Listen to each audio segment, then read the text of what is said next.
So my battery died when I was originally filming this video, and I didn't have time to talk to you about some additional albums of 2019 that I thought were really noteworthy.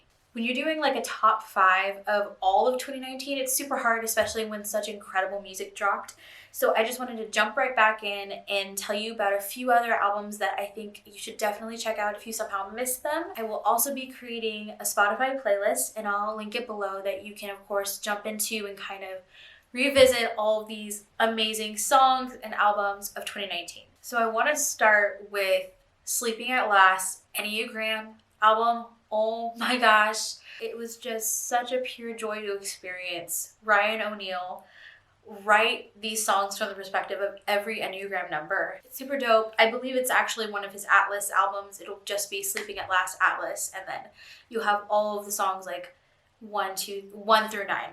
It's incredible. My favorites I'd like to highlight are number 2, number 4, and my all-time favorite is number 8. Banks, who is probably in my top 3 favorite artists of all time. She's incredible, and she dropped a new album called 3 this year.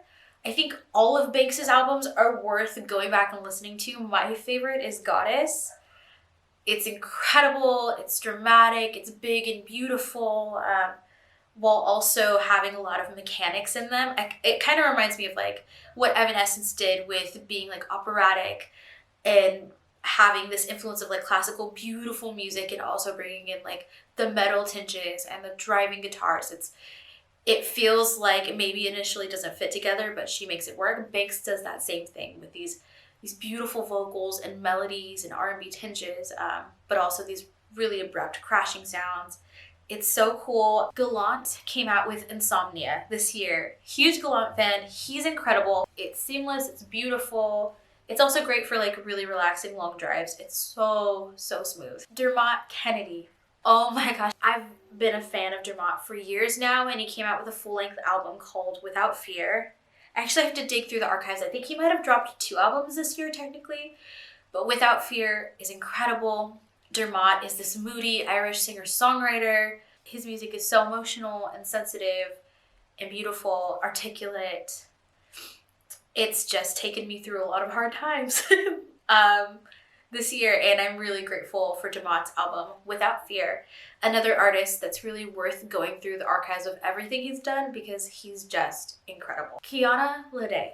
Oh my gosh. I love this girl. I also love that she vlogs her music journey. Is so dope. That's been a big inspiration for me as I've been figuring out like, how do I as an artist tell my story? Her music is very smooth and soulful and really cool like hip hop beats in it. I feel like she's doing something other people aren't doing. So if you want just some really good beats to put in the background with some smooth vocals, Kiana Ledee, I think we're just seeing the beginning of what she's going to do in the music industry. So I have a lot of love for New Zealand and artists that hail from this amazing country that I really want to visit someday, such as Lorde. Jared James is amazing. Check him out if you have a chance. But one of those groups is Broods. Brother-sister duo, super dope. I've been listening to them for years. Go back, listen to everything they've ever done. So incredibly cool. They kind of remind me of Oh Wonder, but they're different. They have their own unique sound going on. It's very cool pop. And this new album, Don't Feed the Pop Monster. It's just so cool. I think it's definitely going to be one that you're going to want to fold into playlists, whether it's like a long drive playlist, a vacation playlist, a gathering playlist. It's just really dope music. So check out Broods, Don't Feed the Pop Monster. I don't think I'm alone in this, but I have mad love for H.E.R. H.E.R is so amazing. She's super soulful and silky and cool. She released an album this year. I actually think it was part of like 2 EPs combined, and it's called I Used to Know Her. It's so cool. There are definite moments this year where I can remember listening to specific songs and them just kind of telling my story without me having to do or say anything. I could just sit in the moment and be like, yes, that is exactly how I feel. That's exactly what I'm going through. It's poetic and beautiful. So if you haven't listened to anything but the singles that H.E.R has released, go do a deep dive into the albums and EPs.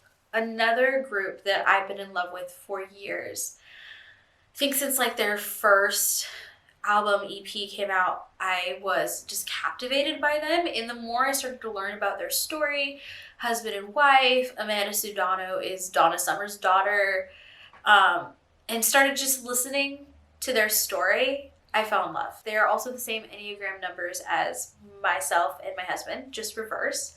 So I think that's hella cool, but love them. And every album they drop just gets better and better. Moonlight does that same thing. It's beautiful, it's poetic. My favorite thing about Johnnyswim is the way that they talk about love feels so much more true for me than the way other people talk about love, because when you're in a long-term relationship, there's a lot of fight and there's a lot of struggle and there's a lot of like facing past traumas from like your childhood in order to really do this relationship well and to have this roaring romance that doesn't become mundane. And that's exactly what I've experienced in my marriage. And I'm just really grateful that Johnnyswim go there as a couple. Moonlight is a really romantic, beautiful, and sonically interesting album. So if you haven't discovered Johnnyswim yet, dip into Moonlight. And again, for this one, dip into everything that they've ever done because it's so worth your time. And last, but definitely not least, is Billie Eilish's When We All Fall Asleep. So I'm sure this will be on everybody's, like one of everybody's top albums of 2019 because it's so cool and it's Billie. Like, her sound is just revolutionary and beautiful.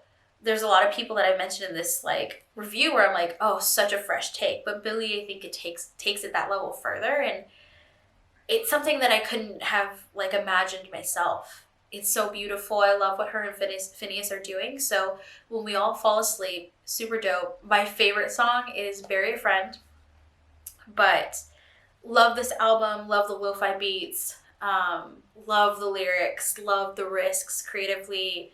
It's just so dope. I think Billie is more than hype, and I think she's doing something really important in the music industry right now. And I'm just really excited for more from Billie and more genre-bending music.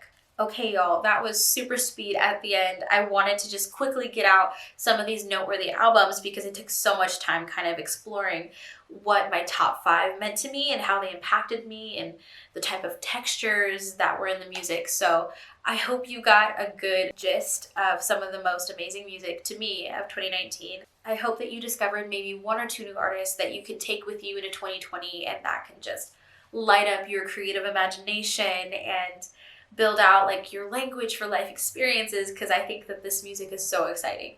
So I'm gonna create a Spotify playlist. It'll be linked below. You can dive into that and listen to all this music that I've mentioned and a few other singles from 2019 that I think are more than worth your time. I'll be taking you through my music journey and into the recording studio just to show you what creating this album looks like and how much it means to me and some of the vision behind it all. So I'm really stoked for that. And I'm also hopeful that I'll get to do more videos like this where we can just sit down and talk music. So happy 2020, guys. I will see you soon.